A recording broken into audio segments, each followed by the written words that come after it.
हिंदी की परंपरा को लेकर चलते थे मुलायम, बदलते दौर के साथ बदल रही सपा। पिता की परंपरा छोड़ नए दौर की ओर अखिलेश। सपा को रास आ गया इंग्लिश मीडियम। लोकसभा चुनाव के परिणाम के बाद वो हुआ जो खुद आज तक मुलायम सिंह स्वयं न कर पाए। बेटे अखिलेश ने वो कर दिखाया जो शायद कभी मुलायम सिंह का सपना होता था। लेकिन इन चुनावों के बाद समाजवादी पार्टी मौजूदा वक्त में देश की तीसरी सबसे बड़ी पार्टी है, जिसके अकेले दम पर 37 सांसद हैं। जाहिर है कि सपा का यह स्वर्णिम दौर है और ऐसे में अखिलेश यादव पार्टी को अब राष्ट्रीय स्तर पर ले जाने के लिए कमर कस चुके हैं।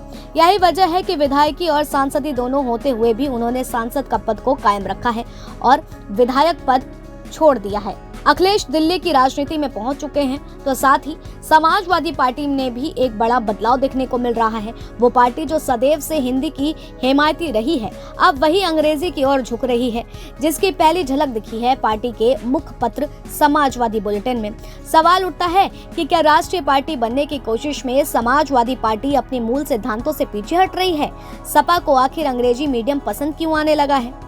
बताते चलें कि जहां इतनी ही सीटें जीतने के बाद खुद अखिलेश यादव समाजवादी पार्टी को राष्ट्रीय पार्टी बनने तक का सपना देख रहे हैं, तो वहीं यह बात वो खुद कई बार के दोहरा चुके हैं कि अब समाजवादी पार्टी सिर्फ यूपी तक सीमित नहीं रहने वाली है, लिहाजा दूसरे राज्यों में भी वो अपने लिए भूमिका की तलाश में है। मध्य प्रदेश हो, महाराष्ट्र हो, राजस्थान हो, जैसे तमाम राज्यों में सपा को भी कभी सीटें मिली तो कभी वोट प्रतिशत ठीक ठाक मिला है। अखिलेश के लिए ये आंकड़े ही बूस्टर डोज की तरह हैं, जिनमें उत्साहित अखिलेश यादव ने अब पार्टी की जमी जमाई लाइन को क्रॉस कर दिया है। समाजवादी पार्टी और मुलायम सिंह की पहचान हिंदी के हिमायती नेता के तौर पर रही है। संसद में भी जब भी किसी हिंदी भाषी सांसद ने अंग्रेजी में बोला तो नेताजी ने उसे खुद टोक दिया था। लेकिन अब सपा मुखिया खुद ही पार्टी की भाषा बदल रहे हैं। दरअसल यह बातें क्यों उठ रही हैं वो भी आपको बता देते हैं। पार्टी के मुखपत्र समाजवादी पार्टी बुलेटिन में संदेश इस बार दिया गया है, वहां अंग्रेजी था और इस संदेश में पार्टी के युवा सांसदों को संबोधित किया गया। खास करके अखिलेश का फोकस इकरा हसन, प्रिया सरोज और पुष्पेंद्र सरोज जैसे नेताओं पर है। सपा ने इन्हें पहली बार मैदान में उतारा और जनता ने इन्हें स्वीकार किया। लेकिन ऐसे में सवाल उठने लगा कि क्या अब समाजवादी पार्टी भी अंग्रेजी कल्चर से चढ़ करके बोल रहा है, क्योंकि सपा में ऐसे नेताओं की संख्या लगातार बढ़ रही है जो अंग्रेजी मीडियम के बैकग्राउंड से आते हैं।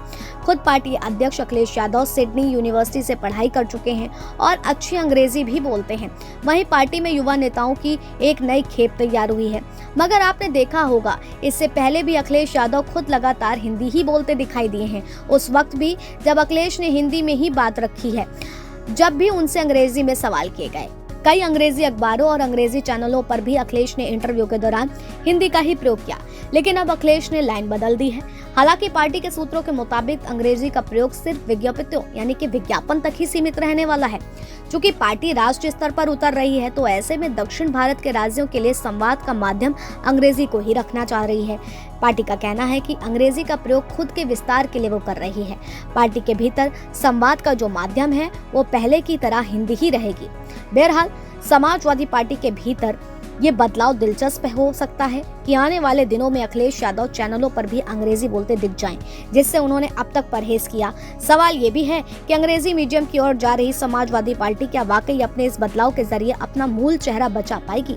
क्या नेताजी की विरासत में लगा ये अंग्रेजी तड़का पार्टी कैडर को भी रास आएगा या फिर नहीं?